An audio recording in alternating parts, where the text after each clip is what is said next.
Hello, everybody. I'm so excited to introduce you to fellow 90s witch Matthew Sawicki. Matthew Sawicki is the owner of witchandfamous.com, where he offers his unique magical services, psychic consultations, beautiful specialty spell candles, apothecary blends, and his wealth of knowledge, having practiced the craft now for decades. Matthew is also an initiate of British traditional Wicca, the Minoan Brotherhood, and a stream of traditional witchcraft. So he knows a thing or two about Wicca and witchcraft and how those things have developed and evolved since the 90s and currently still unfolding today. So welcome, Matthew, to that 90s witch. Hi, thank you. Very excited to be here. I'm excited for you to be Yes. here too. We've known each other for a long time now, Yeah. uh, probably since 2007, which to my 40-year-old brain doesn't sound that long ago, but it was really probably a while ago now, almost 20 years. 2006 when I met you, actually. Oh, that's right. It was the Yeah. first year. It was the very Pagan first year. Spirit Gathering. Pagan Spirit Gathering. I miss Pagan Spirit Gathering. I haven't Yeah, been in far too many years. yeah, that was a pretty good one, I will say. Yeah. Mhm. So Matthew, one of the reasons I wanted you to come on the show and talk with us here at the 90s Witch is that you and I have a very parallel story in terms of being fairly young when we discovered Wicca and witchcraft at a time where there weren't a lot of materials available, not a lot of literature maybe at the time, especially in the early 90s. And it was still very much to me like a treasure hunt, right? Like you had to really know that you wanted it and go look for it and search it and even scour for it, right? And and that's one of the reasons I wanted to have you on is to talk a little bit about your experience being a 90s witch and how you came into it. So share us a little bit about that. So I guess I'll start a little bit earlier than the 90s. I have Perfect. always been attracted to witches and witchcraft. I had my first sort of exposure to them, I think, like most children do, which is in our fairy tales. But I grew up on Disney movies, and I Hmm. love that parents sit their children down or take them to the cinema and say, "We're going to watch a wholesome Disney film." And it's all laden with magic and all of these wonderful themes. And Disney brought to life all of the most classic fairy tales with some of the most iconic characters, and so they were really influential to me, especially the evil queen in Snow White, when she has that fabulous scene of her cape swirling behind her. She goes down the stairs to prepare her spell. That was such like a moment of like, I want to do that. And Maleficent, who in all of her grandeur, glory, and grace is supposedly the evil one. But I was on her team from the get-go.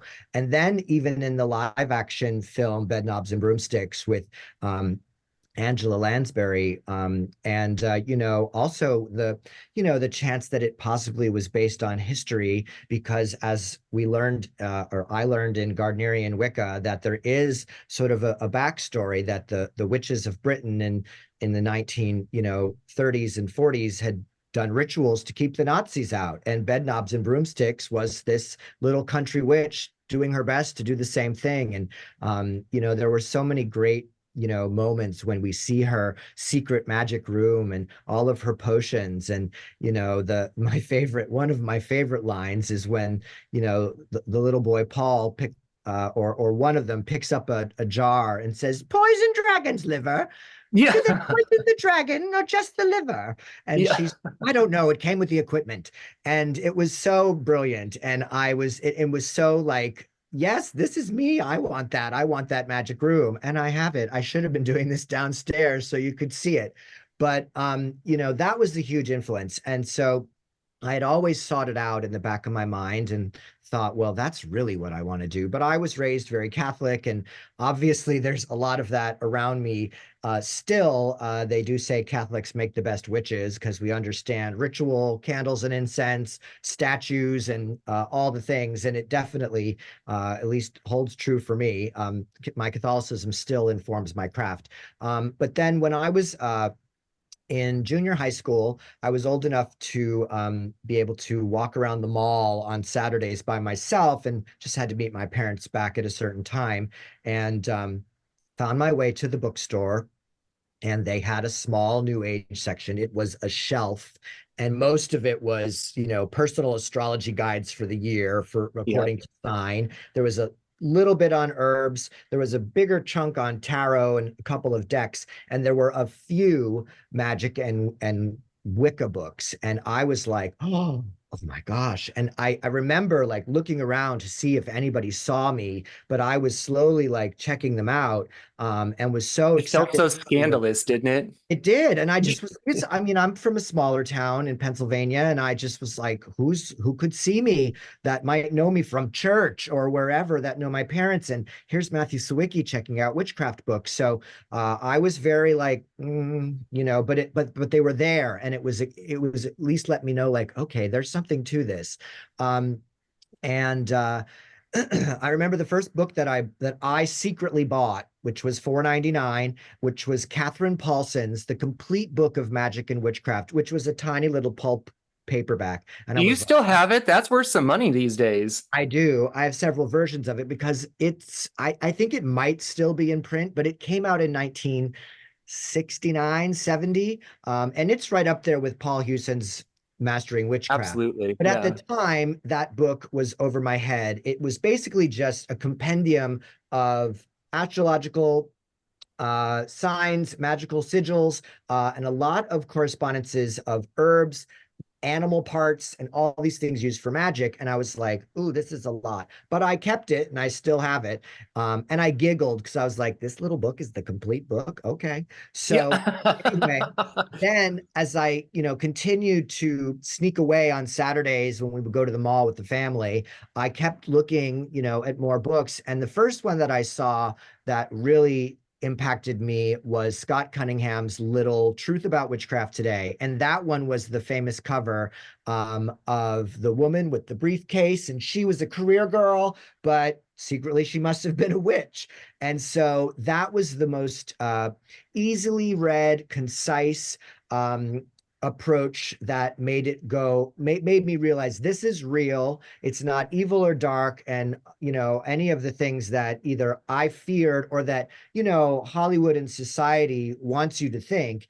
And so I gave money to a friend of mine to buy it, and she brought it to school to me, and I just was like cover to cover. I must have read it at least 2 or 3 times, and then I was like this. Then I kind of owned it, and I was like, this is for me. This is what I've been looking for. This is my path. I was about 13, 14, but I knew it. Yeah. What And year was that when you were 13, 14? 1990, 91. Okay. Yeah. So you were right, becoming the 90s witch right as that decade opened. Yes, Yeah. it was all unfolding. And then I got enough sort of chutzpah to start buying them myself, and be damned anybody who saw me. And that was still risky, but I was now willing to defend myself and say, no, you don't understand what this is. This is important to me. And yes, I'm buying this book. Well, that moment actually ended up happening in real life, but in a lot more intense and kind of scary moment with my father. Now, my father is very Catholic, and as I was raised, gratefully, I'm not as strict as some kids. I didn't go to Catholic school, thankfully, but my parents go to mass every single day to this day. Mhm. And even though I went to public school, we had to get up earlier and go to mass on holy days of obligation, all those things, and we went to school a little bit late. So I remember I bought my first pentacle at Spencer Gifts, and it was in like one of those turning racks, and it was on a little plastic card, and it was super cheap. But I was like, oh my God, I can't believe they sell this. And it was an upright pentacle. It wasn't upside down. And I was like, so I bought it. It's maybe $10. And I would wear it on the little silk cord under my t-shirt, and was so like, it meant so much to me, but I couldn't wear it outside because I didn't want the questions or the side eyes or anyone approaching my parents or whatever. So I wore it secretly, and I was starting to buy books and hiding them in my bedroom away from my parents.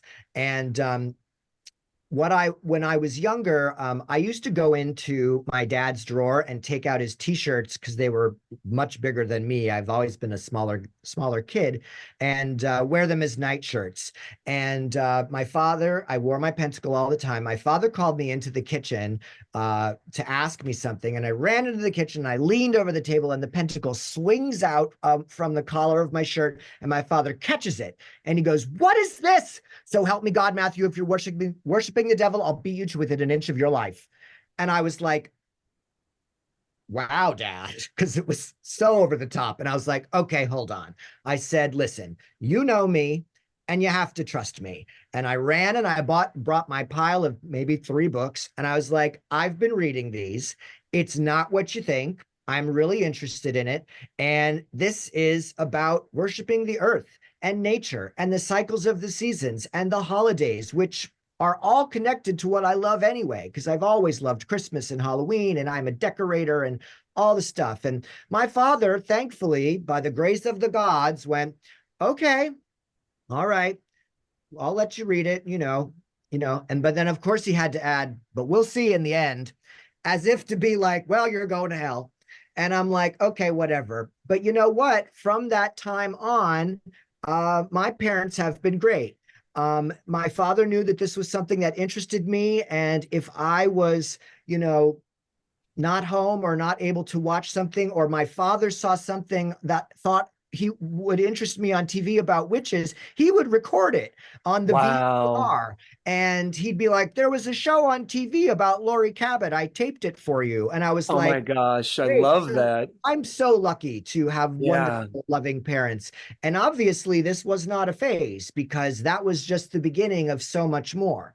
And so that's where it started. And it continued from there. But it's not like I had the blessing of my parents, but I definitely felt like, okay, well, I can wear my pentacle around the house and I can leave my books out. And this was a huge milestone of like, oh, okay.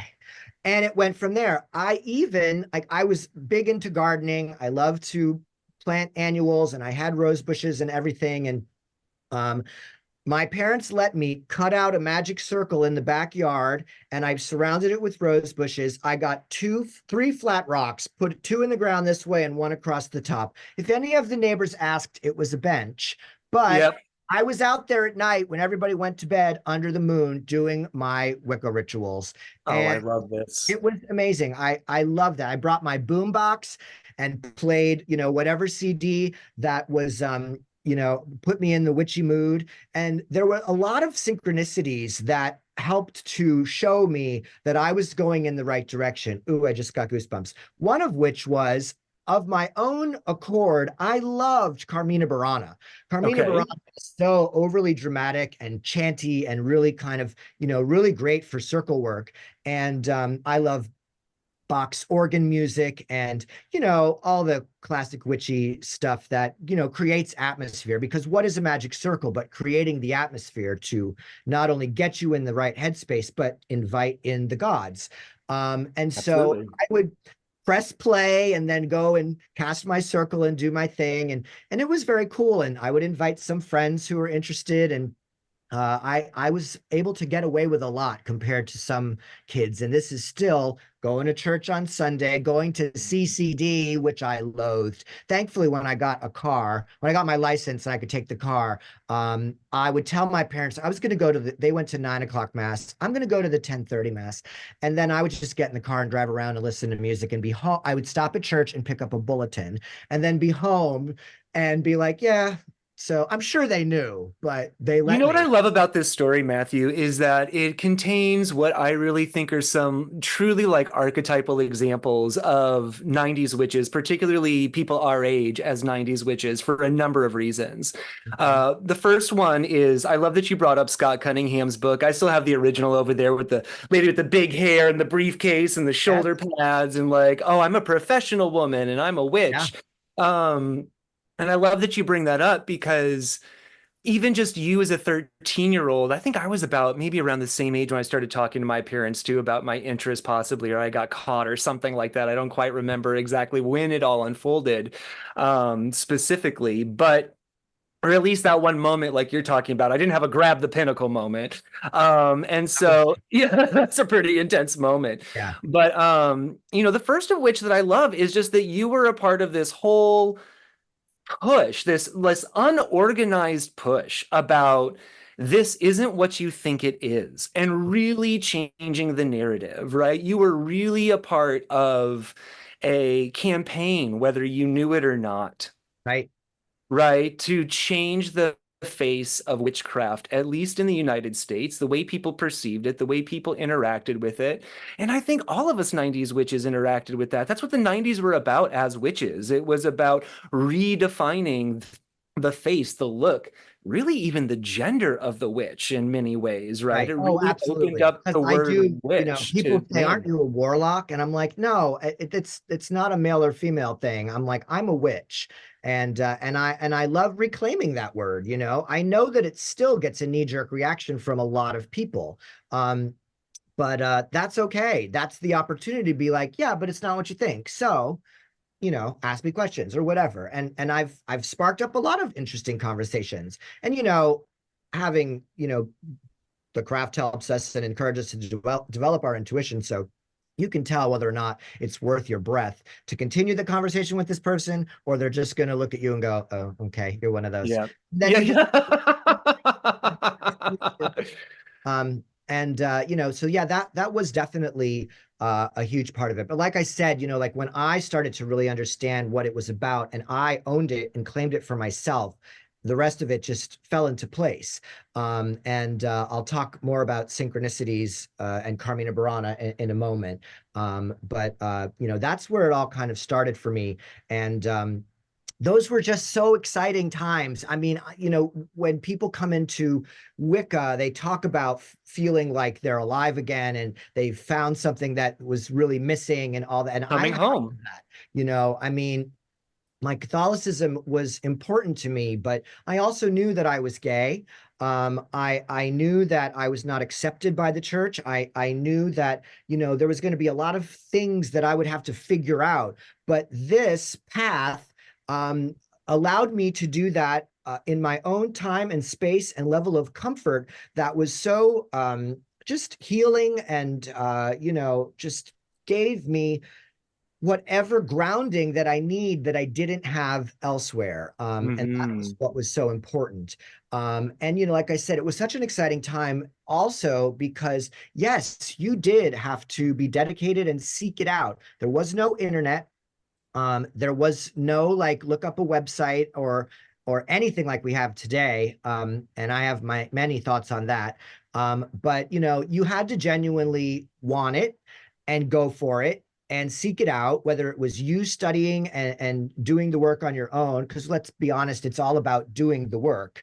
And there's a lot of people who love, especially today with Insta witches, TikTok witches, and whatever, they love the aesthetic and they love the witchy vibes and whatever, but there's nothing under that. I also, there's a term called aesthetic witchcraft, which is a Yeah. decorating style, which to me Yeah. is like, really? And anybody who's been to Target or Michael's or whatever in the past 10 years, you can see that witchcraft aesthetic that they incorporate into not just Halloween. I mean, like All the time. they just did a goth. Michael's just did a goth summer collection where it was like dark colors and roses and ravens, and I was just like, wow. So it's so saturated. We've come full circle, but 30 years ago, it was so like, exciting to see just the tiniest snippet. Um, so to go from where I started to then seeing like movies like The Craft come out, which was huge, Yes. even though they Hollywoodized so much of it.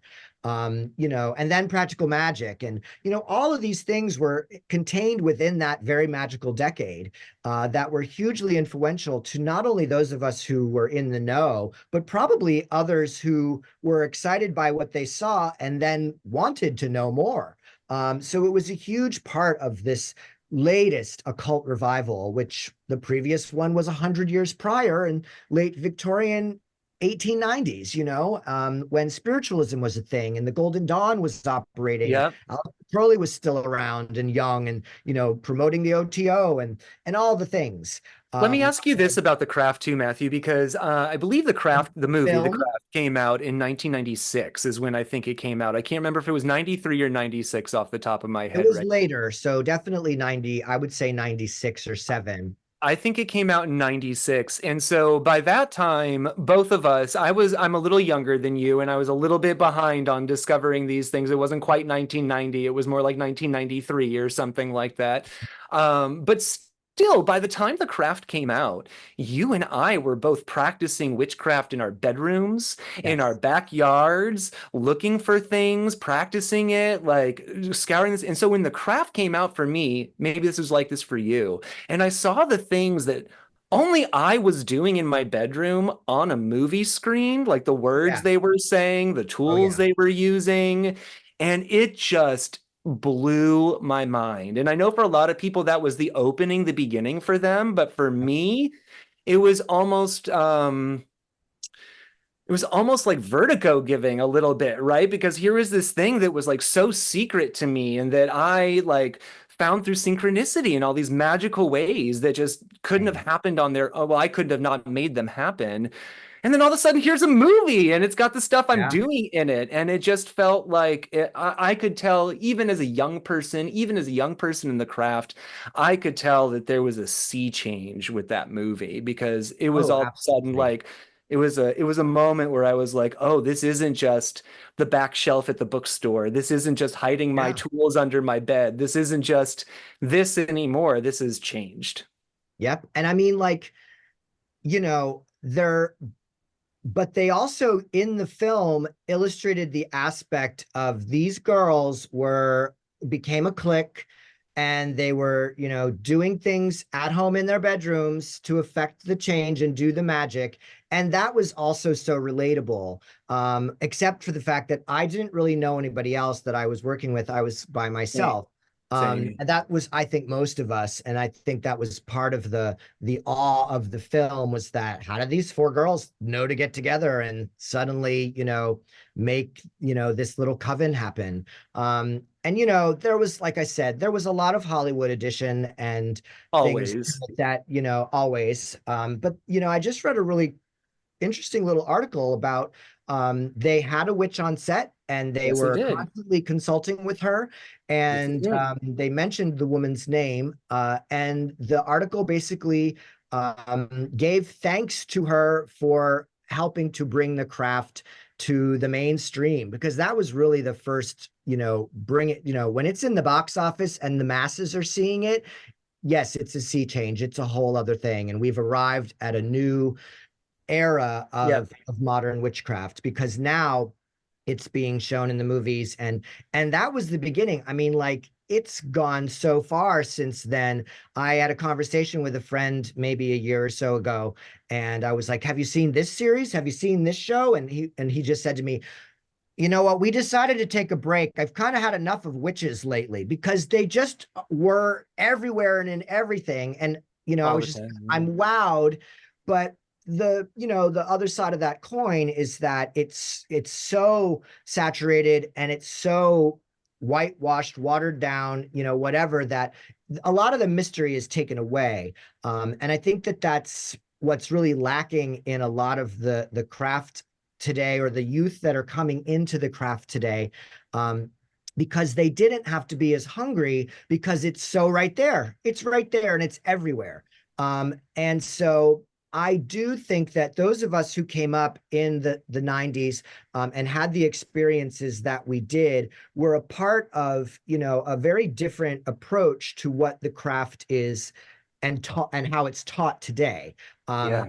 The way it's sought out, you can find anything on the internet, and that's great. But I do believe the internet is a blessing and a curse for everything, because it connects people and it further disconnects people. So here we are with this incredible technology in this very interview, which is very cool. But our subject matter, going back to a point before any of this was possible, you really had to do the work yourself. And if you were lucky enough to find somebody with common interests that you could maybe even work together, it was so awesome and so special and Yes. very empowering. And now, I mean, it's almost taken for granted, which I think is, it's kind of sad. It's a very different craft today than it was back then. So, Well, let me ask you this then. When and where did you meet that person? When did it open up from being teenage Matthew in the bedroom into, wow, there's a whole world of witches out here? well, again, synchronicities. So this is how the gods lead us and show us, and but which as witches we say you have to have the eyes to see and the ears to hear because magic is hidden in plain sight. The mysteries are hidden in plain sight. Yes. And if Yes. you are aware and you are paying attention, it's all right there. But you have to be ready to receive it and to see it and to understand it. So I had this incredible experience for being a small town kid in the mountains of northeastern Pennsylvania, and I had so many things happening so quickly at this time. So I was in 10th grade literature class, and we were reading Macbeth, and so when it came time to give out the roles, he was, handing out the roles, and he was, who wants to be, the witches? And my hand shot up, and he didn't pick me, and I was like, hmm. And everybody just, they knew at this point that Matthew was into all this stuff, and so my teacher, who was really cool, Jim Kaiser, classic literature professor, corduroy blazers with the patches on the sleeves, velvety, smoky voice, beard, all of it. And he was like, "Don't worry, Matthew, I see you back there. Hold on, I got one for you." And so he gave out a couple more roles, and he goes, "Now, Matthew, you're going to play the role of Hecate, and she's the queen of the witches." And I was like, and people giggled and laughed. But the thing that happened was, ooh, just got more chills. So ever since I was a little boy, interested in the craft, I have had this guiding presence with me, and the energy was ancient. And I just associate it with like a grandmother kind of energy. Um, and she was always there and whispering in my ear and like even mundane things like being teased by bullies or whatever, I had this sort of hand on my shoulder that was like, "Honey, you know better. It's okay." And so Mhm. she was always with me, but I didn't really know who that was. But she very much informed my intuition, my craft, and my desire for my craft. And in the early 90s Wicca books, Hecate was mentioned, but she was always warned against. She's a dark goddess, goddess of the dark moon. You should avoid her. We don't really work with her. And they, made her dark and scary. And I was just like, don't tell me what not to do. So I wanted more to know more about her, but I didn't the pronunciation of Hecate, Hecate, that didn't resound with me. And so I was like, I don't know. So for the very first time, my literature teacher says Hecate, which is closest to the actual Greek pronunciation, which is Ekate.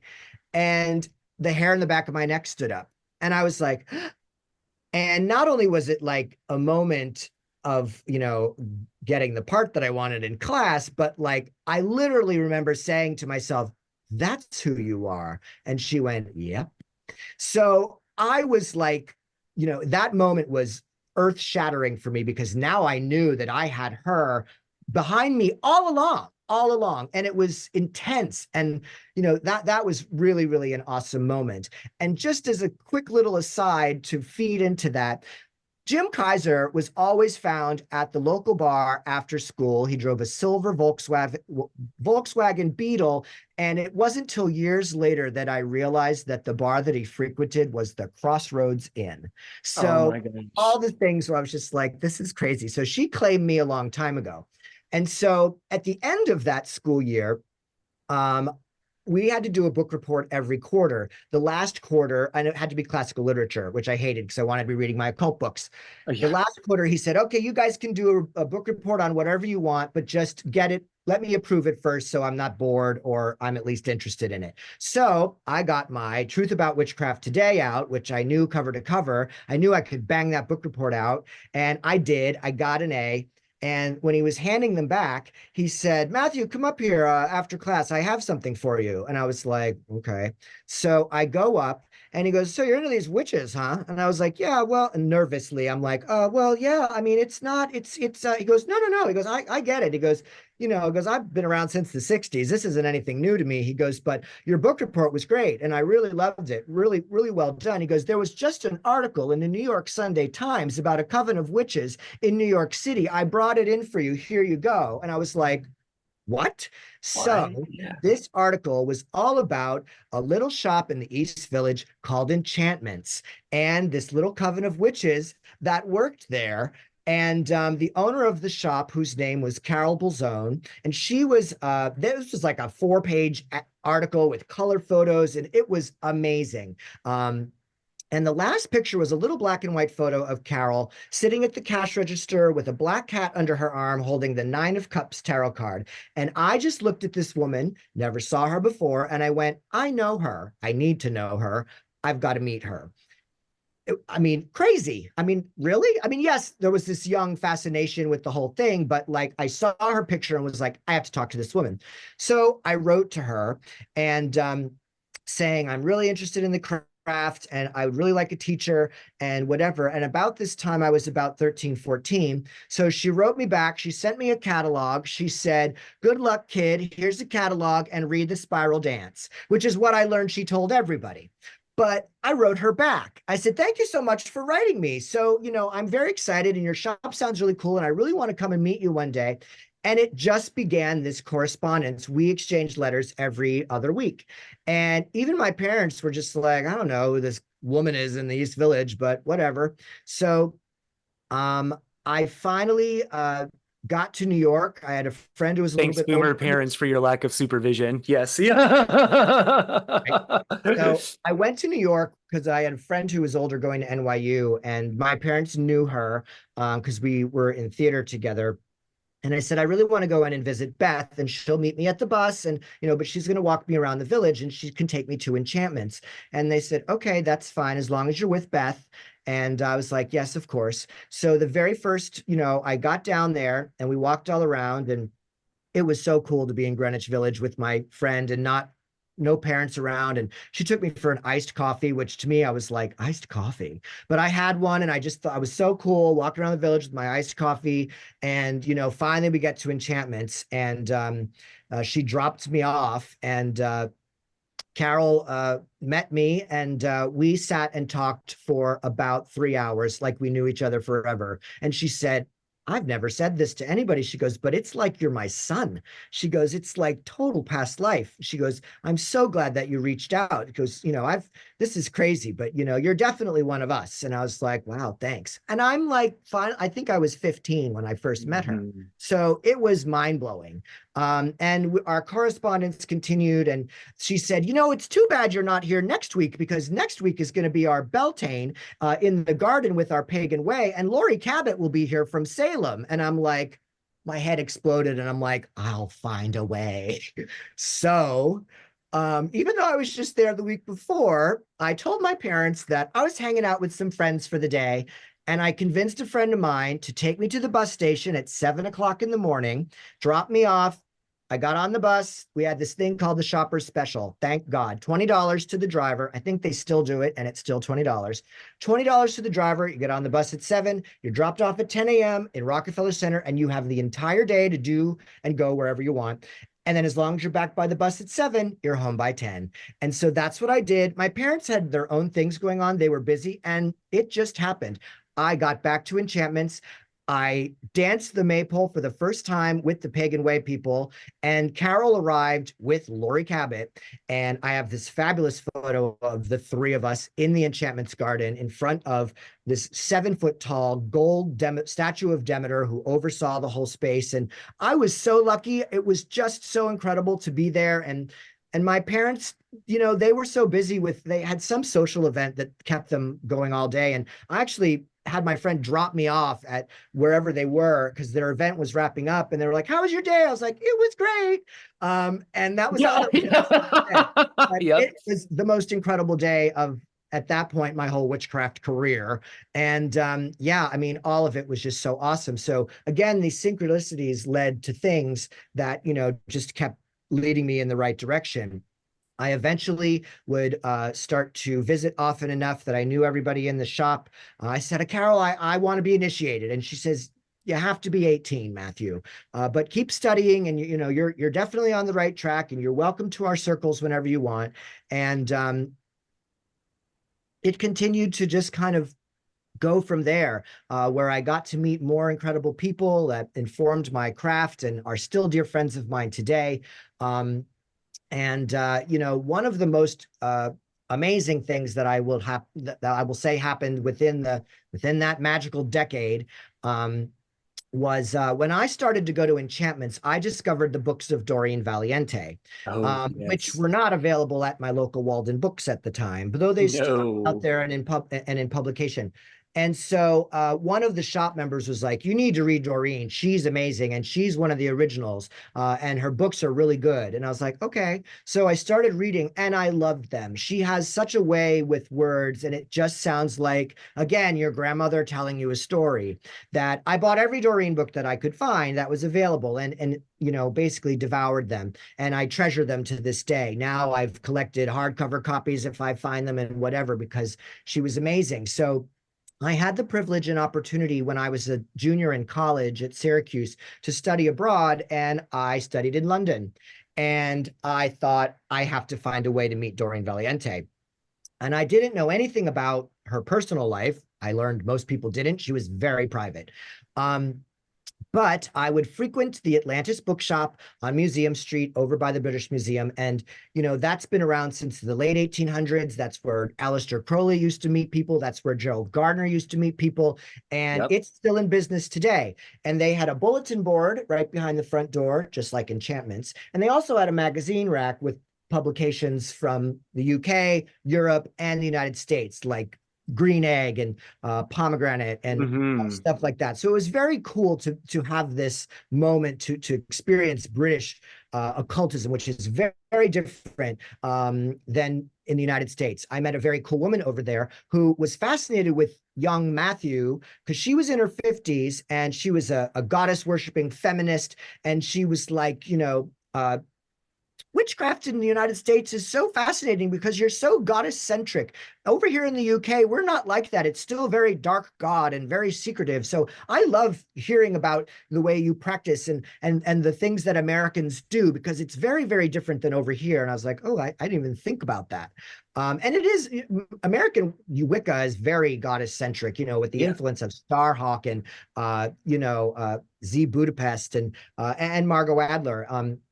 And these are all prominent women and excellent writers who influenced the craft over here. So I didn't really know how to contact Doreen, or how to go about that, and who am I to think I could reach out. Not everyone's going to respond like Carol. But Right. one day I went to the Atlantis bookshop and I bought a book, and as I was leaving, there was a new flyer on the bulletin board for the annual Pagan Federation gathering down in Croydon, and the speaker, the guest speaker, was going to be Doreen Valiente. And I was like, I cannot believe this is happening. So I made sure to be there, and I was by myself. First time I went to any giant pagan gathering, there were all these vendors, and it was such a cool experience. Never done anything like that in the United States. So it's time for Doreen's speech, and I'm by myself, so I'm able to go right up into, like, I was in like the second row in an empty seat, and the auditorium was full. I don't know how many people were there. I mean, many hundred, if not more. And that speech to this day was legendary and kind of earth-shattering, because one of the first things she talked about was the importance of recognizing the magic of our gay brothers and sisters. And if you know anything about Gardnerian craft, that's been a bit of a sticking point for a long time.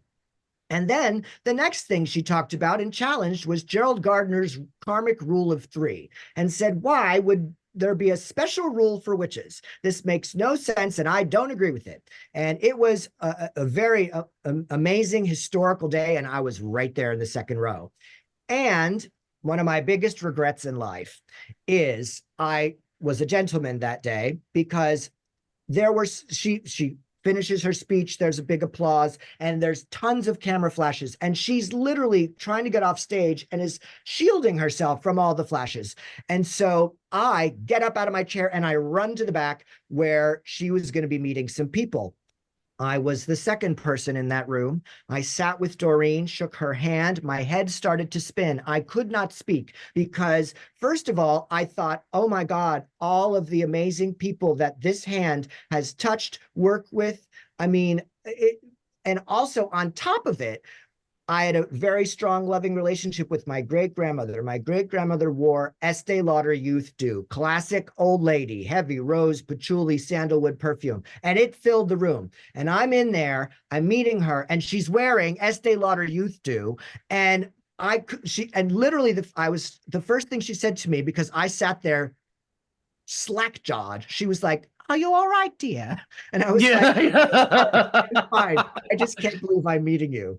And I was starstruck, 20-year-old American, and I did not ask for a photo because of what Oh, I yeah, just you just witnessed. forgot. But Yeah. she did. I didn't And you forget. didn't have a phone. You didn't have a phone just to whip out and do I a had the selfie. camera in my bag, Yeah, but but I still. didn't want to, I totally could have and should have, but I didn't want to overwhelm her like I just witnessed. And she Yeah. did sign my book, and I had this wonderful moment. I was wearing my Green Man shirt, and she's like, "Oh, he's one of my favorites. That spirit of the green, there's nothing like it." And she says, "Well, tell me about you." And I was like, "Well, I'm studying towards initiation. And I also work in this tradition called the Minoan Brotherhood, which is gay and lesbian witches in witchcraft." And she goes, "Oh, that's fascinating. I haven't heard about that. That's wonderful."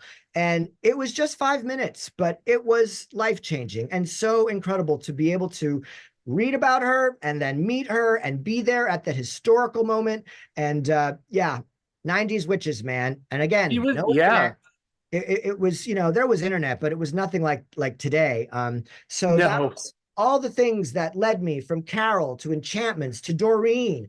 And then, I can go on and on, obviously. So, but One of the things that I included in my room here today for you specifically is I included this book over here. This is one of I think it's the Time Life Witches and Witchcraft book, like the I black have it. cover. And And that's with Lori Cabot and the this is the photo with Lori Cabot. I'm going to bring it over here because time. this is the photo with Lori Cabot, and it also has who you're talking about here is Carol Boulzone. She's right there in this photograph.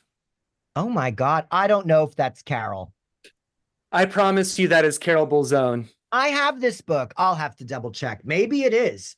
And Maybe. this is a real classic image too. If people don't know what this is, National Geographic came to take a Yeah. photograph of their covens working, and it had this blue streak on the picture once it came out that they couldn't identify. And Laurie Cabot claims that it is the blue light of Jupiter that is going into each of the witches' bodies because they were doing a Jupiterian working. I But I mean, you wanted to got to share get this it. because Laurie Cabot, where is she? She's got to be right over here in the middle She's right in the someplace. middle.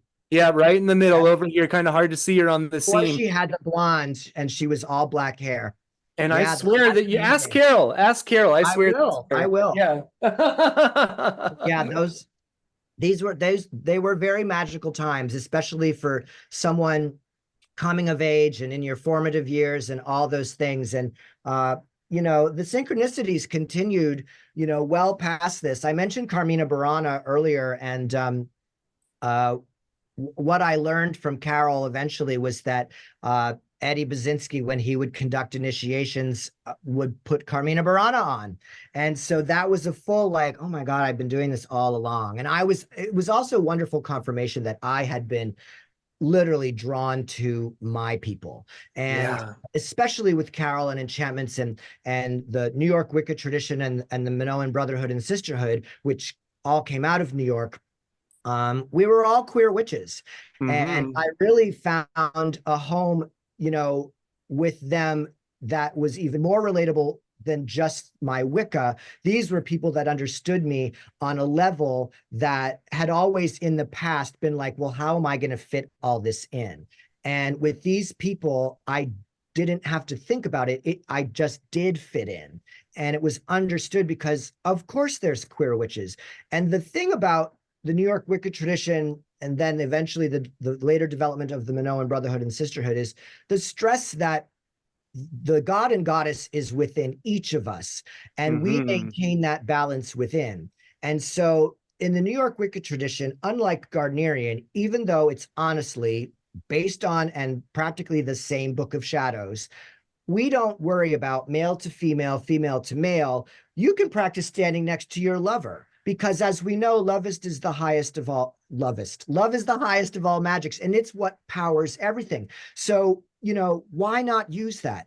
Why not be authentic to ourselves so that we can make the most of our magic and make it most effective? And within Circle, when it came time for cakes and ale, it was literally like, who wants to hold the cup? You want to hold the cup? Okay, I'll hold the blade. And we would just interswitch because we could, and it wasn't necessarily about worrying about what gender we were born or what, whatever. It was Yeah, about, well, let's be honest too. okay, Yeah, let's be honest too about that, right? Is that that's an ideal, and especially for a lot of 90s witches, American witches in the 90s, you didn't have the option of having enough people to be male and female. Like maybe you often got true. together with Oh, a few I other was, people I and you was just made it surrounded by work. You lesbians. just chose, you just made it work. I was the only gay guy in our coven for a while. And so it was just always obvious who was going to play the god. So, or not, or I would say, embody the god, not play the god, but you know what I mean. Um, and so there's a whole aspect that I've been realizing lately as well, is that that was mostly in part, especially in New York City, because the generation above me, many of them passed away from AIDS, and Yeah. so there were not a lot of gay men around that were just the generation above me. So I only realized that lately because of the current fascination with daddy culture. Yeah. When I was in my, teens and 20s. The older gay males were literally like my grandparents' age, my parents and grandparents' age, which was not something that I was attracted to. Right. Because Sure. now, if I had met somebody that was mid to late 30s, early 40s, and I'm in my 20s, yeah, that would have made more sense to get to know and feel a little bit more comfortable around. But I didn't really have a lot of those men around. So it Right. was mostly women and mostly lesbians for me. And Yep. I was the God force. Oh, So I'm right there with you in there. yeah, I was the only dude in a sea of women in witchcraft yeah. where I And that's was, right? And I got often, very used to it. yes, me too. And I just took it for granted, which is like I was saying when I got to London and my friend was like, "Oh, it's so goddess centric." And I was just like, "Oh, it actually really is." And yet my London experience was so different, in comparison, and very informative for me because it was this wonderful contrast and juxtaposition of what I'd lived and experienced, and now I'm here experiencing the equal and opposite. It was very balancing. And my friend joked, she goes, "Well, I guess it's balanced globally then." And I said, "Okay." Yeah, yeah, yeah. Yeah. Well, so I love too that you had brought up a little bit about the internet and about how it wasn't nearly what we would expect today. For those who don't know, I'm sure you've seen memes, I'm sure you've heard jokes. The internet had to scream at you for a few minutes before you could log on. You had to pay by the minute. You had to find CDs to get AOL to work, right? Everything was slow. I mean, exchanging things over AOL in the 90s, like you might as well go take a break, go to the bathroom, and come back by the time that thing had Right. finished downloading. So True. yeah, the internet was in a whole different place, and yet it already immediately started to change the topography, should we say, of at least American witchcraft and Wicca. And so I'm curious, how did the internet intersect with your practice? I know both of us started before the internet was really a thing, and then the internet comes around. How'd that change your practice from Well, large ways, or like what was your favorite AOL chat room? it didn't, and I'm not a tech person at all. If I could have a rotary dial phone, I'd be so happy. But I'm not, I'm not the internet person, and I, really haven't been. And I still shy away from it because I want interpersonal interaction. So even this is so much nicer than not being able to see you. But back in the 90s, we all got email addresses. At least I got my first email address when I was a freshman in college. And the most interaction that I think a lot of people had back then were chat rooms, like you mentioned. But that didn't interest me because I was lucky enough that I didn't need it. I Right. had enchantments, That's and right. I was working with the public. I started to work at enchantments. I was a floater, which meant that I could jump in when somebody needed a day off, and they trained me. I learned everything by sight. So how to make incenses, how to blend oils, and all of the recipes of the incenses made at enchantments had no measurements. And it was kind of part of the oral tradition, and to preserve, these things that you had to work with someone almost as an apprentice, and I would run and get the herbs, and they would combine them, and I would watch the amounts, and then they'd be like, smell this, is it right? Just what does it smell to you? And so I learned that way, and that was great. But when I started to make things in bulk to sell that always needed to smell the same, I finally did have to, take the time to, put it together with a proper recipe and whatever, because, there's times where I want to be able to pass it off and say, I need 10 pounds of this and I have to do Right. something else. So, but I learned the old school way, and, the internet was in the background. I still much preferred to read my books and to talk to people in person. And I had that as an opportunity where so many people did not. And the internet was all they did have as a way to Yes. interact and find each other. And you know, find other like-minded people. And then as it continued to grow, where then there were web pages, and then there were, we can search an image like in a split second now, where back then, it was still in the very early stages. So I was never really in any of the chat rooms. And I don't know. I just sitting reading emails that just didn't interest me. It just doesn't hold my attention span. So that was not a big part of my influence, because I was lucky enough to, as I say, have the Harry Potter experience of working at Hogwarts, Yeah. before that was even a thing. So, that's where I found the passion for doing all that stuff and making all the things that I do. And I've become good at it, and I have a nose for it. And I'm really proud to say that the people who have experienced my stuff love it, ask for it, seek it out. And that's why I'm finally getting Witch and Famous online. But for me, it's just been a really slow process, because I'm not tech savvy, and, it does overwhelm me a little bit. And there's people who just, the people who are 5 years younger than me, who grew up with that stuff, they think nothing of it. But I'm of that Generation X, where I was both analog and digital, and a lot of that stuff still makes me like, eh. So Yeah. I'm also a Cancerian, so we like the old things, and Old school, nostalgic. yeah. So the bigger influence was, books and things, and then interacting with my customers, and going from there. And then, I too got on the internet with Facebook, MySpace, Facebook, then Instagram, and I tried TikTok. I'm not a TikTok witch. Obviously I can't concise what I'm saying down to 30 seconds. So, Yeah. but a lot of that stuff has, like I said, it has saturated the internet and the world with this stuff, so that it's taken for granted. And also, it's lost a lot of the magic that I really had, the wonder that I had when I was experiencing it, coming into it. I was also at such a young, impressionable age. And, to have Carol, to take me under her wing as this high priestess who had, Carol initiated over 100 people. She and I are still very close, and I love her, and love her dearly. And, I keep an eye on her. She's still doing her thing, and we still circle together when we can, just she and I. But I have had the privilege of, seeing her library, and she's another Cancerian who thankfully saves everything. But Carol has a little box, and she has all the measures of all the people that she's initiated. And to be able to look through there and see names that I know, and that many people know, that have gone on to become authors and other stuff, it's kind of like, oh, wow. So yeah, she was huge. And I also learned from another member of our coven slash employee in enchantments that she never did that with anyone else. She was always very busy with the shop, with orders. She ran a huge online, not online, she ran a huge mail order catalog business, a catalog that was cut and stapled, cut together, paste, photographed, stapled, and sent in the mail.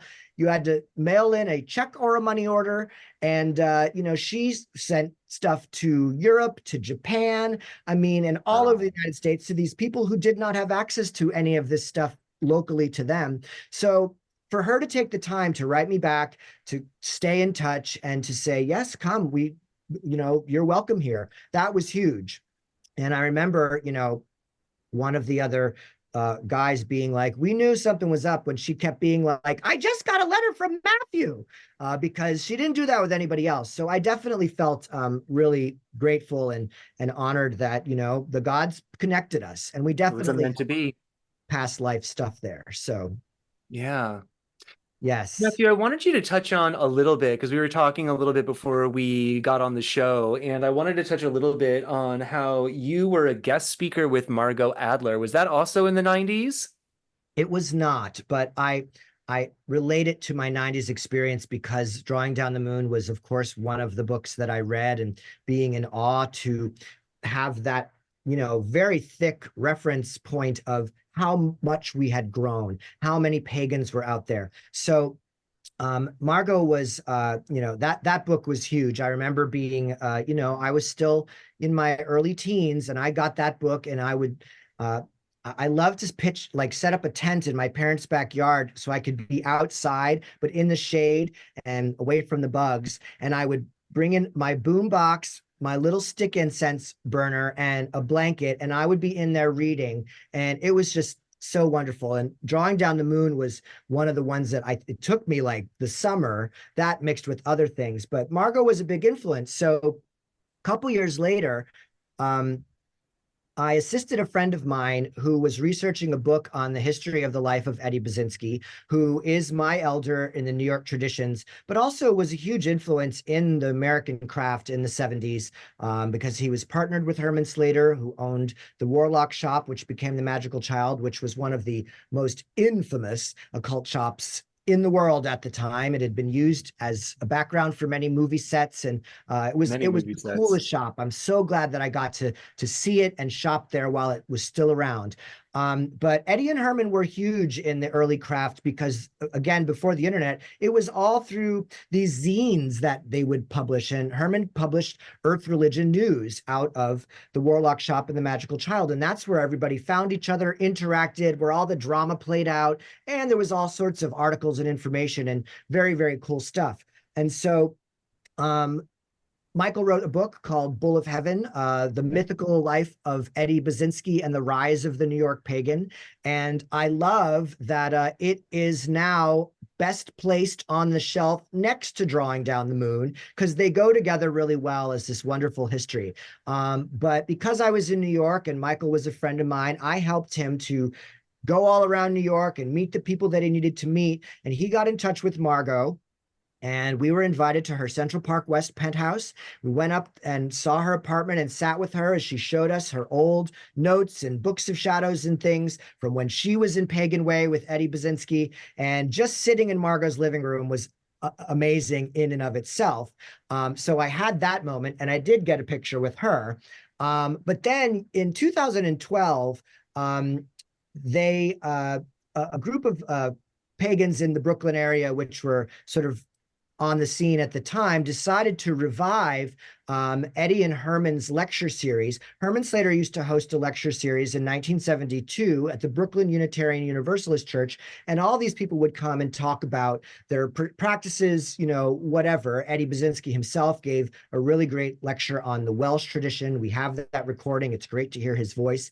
And so 40 years later, in 2012, they revived this with both people from back in the 70s who were still around, like Lady Rhea, who worked at the Magical Child and enchantments and is famous for her carved and glittered candles, to other current practitioners of the day. And the last lecture was Margot Adler, and I was asked to speak with her, and we talked about what it was like back then and what it was today. So the older generation and the younger generation. And it was a huge honor. And we worked off of each other really well. And I got to talk about my time in London and Doreen. And she had been in London, in the 70s and was a guest at an initiation circle back then. And we had similar stories and experiences. So it was a huge honor to be able to get to sit and, literally be next to this woman that I admired and was so influenced by. And, we both were asked, where do we think the craft is going? And, our answers were both very similar, and that, it's not necessarily about the religion of Wicca. It's really about paying attention and, maintaining and protecting the earth. And Wiccans cherish the earth and the mother, and can definitely be a huge part of that, and should be a huge part of that. And that was kind of like the point that we ended on. And it was a very special night. And I've been really lucky to have some amazing experiences in my 30 years of this craft journey, and the characters that have crossed my path, and the witch celebrities that I got to rub elbows with. And I mean, I'm in awe of it myself, with tremendous gratitude. And I am working on a memoir. I mean, everyone's writing a book. Good. No, but you've got a lot of history. That's good. And I'm like, what can I write that hasn't been said? And I was like, well, I can at least tell my story and talk about meeting these people and everything that you're talking about, like what it was like to come up in the 90s. And, I do think, though, it's maybe, maybe it might be a smaller audience, but I do think that people want to hear from the elders. I do think people want to know what was the experience, and what got you here, and what influenced you, and what's important to you, and what continues to inform your craft.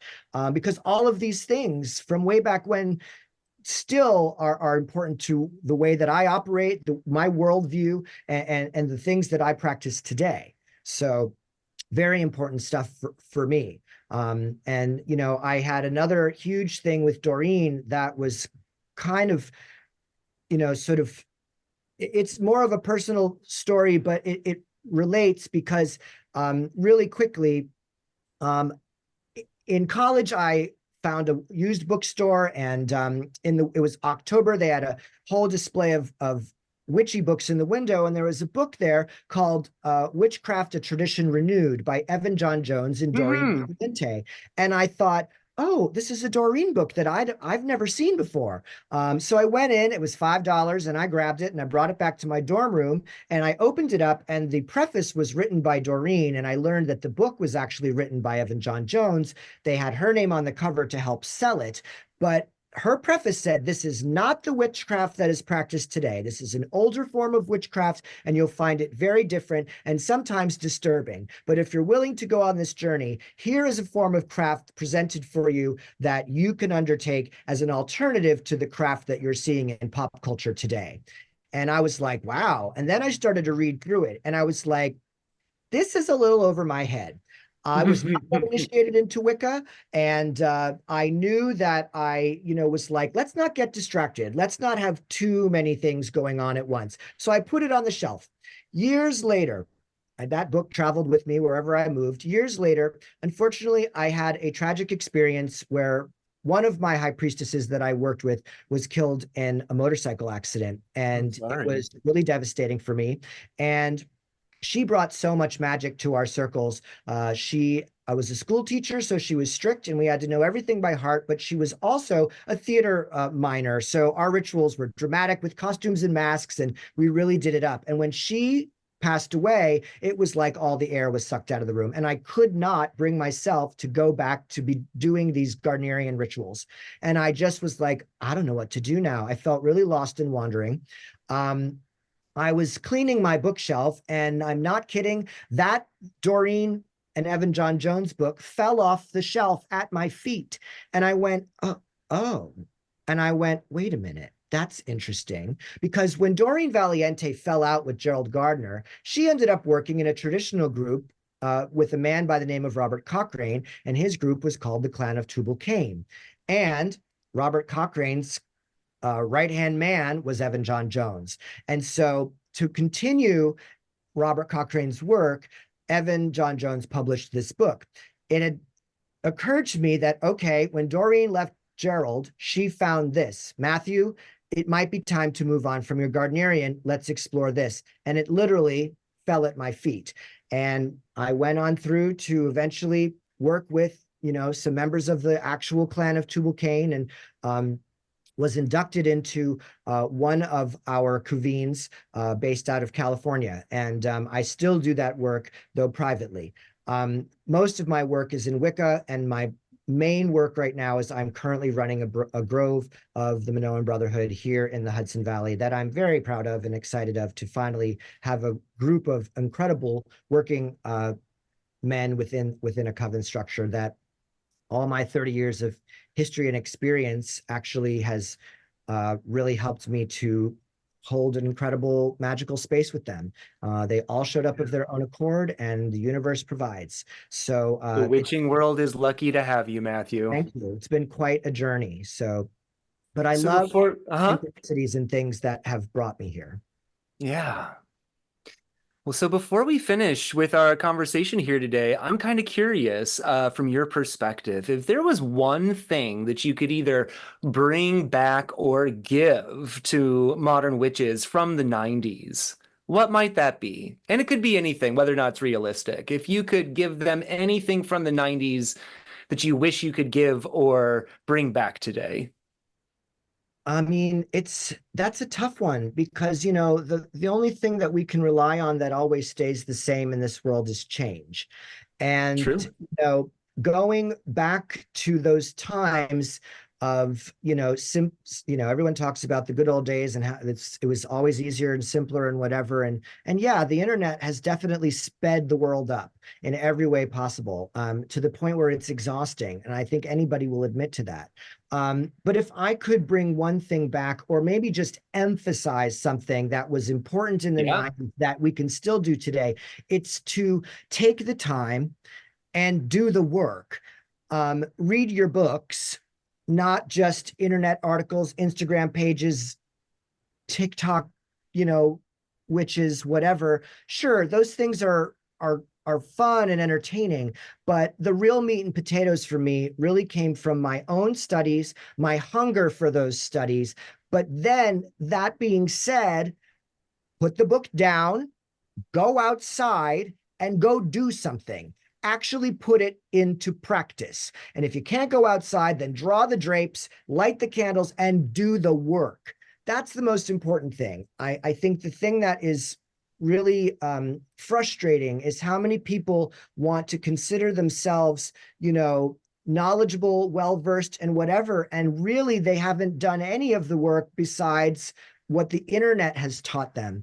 And sure, there might be people that get together because the internet brought them together, and everybody's journey is their own. But the thing that was most important to me, that I stress to my students, is do the work, pay attention, read the book, do the thing. It's more than just what this whole crazy world has created in the image of witchcraft, or the image of the witch, which is now so pop culture.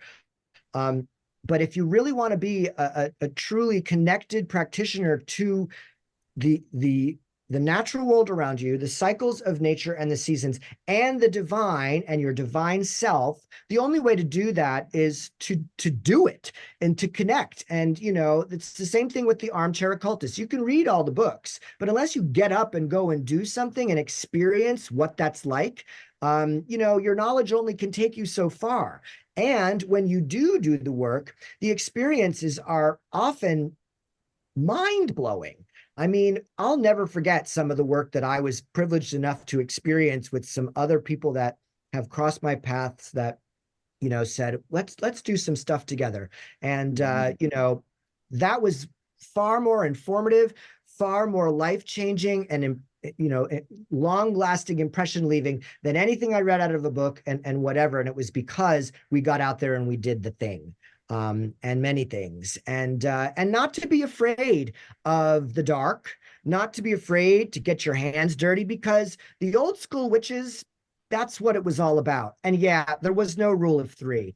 What it is you do the work that's necessary, and as we say, you pay the coin. There is always a price to be paid. And you have to evaluate, is it worth that price? Often, yes. Sometimes, no. So it's up to you and your sight and your wisdom to determine how best to approach those things. But my main takeaway from the work that I had to do before it was, available on the phone in my hand or on the screen of my computer, was I had to seek out those books. I had to find those people that could teach me and seek out initiation and prove that I was worthy for initiation. And so I really would hope that if people are serious today, that they they understand that this is work. There is a reason why it's called practicing witchcraft, because you don't graduate and you don't just say, okay, you've done all the things. No, I mean, if you want to be a part of this ever-changing world, you got to be in it and you got to do it. And sometimes you're going to get scraped and cut and be a little bit bloody. Sometimes it's going to be a little bit nitty-gritty, and you're going to encounter some things which will probably make you want to head for the hills. But the lesson there is, can you stand in the face of that and actually meet it for what it's meeting you, because you invoked it or it came to you for a reason? That's really the craft that we're working. And if you can do that kind of stuff, then you're really doing it. If you're just interested in some candle spells and reading your books, that's fine. Throwing some tarot cards for friends, whatever works for you. Right. But this has literally taken me by the balls and has guided my whole life. And I'm very, very grateful for it. Yeah. And proud of it. Yeah, I can very much relate to that as well. Is that for me, it was very much a magical path that unfolded through synchronicity and was initiatory, and not just even in terms of moving into any one specific tradition, in my early days at least. And it was about that commitment of transformation, that you would do those things, that you would call those things, that you would have to face it down, that you did, you were transformed by the seeking of it and the finding of it, right? And the practicing of it. And it formed like and this. if you were doing it right, the experience was transformative enough that you were like, okay, now what's next? And I want more. And I want, so the path continues out in front of you, but you have to walk it.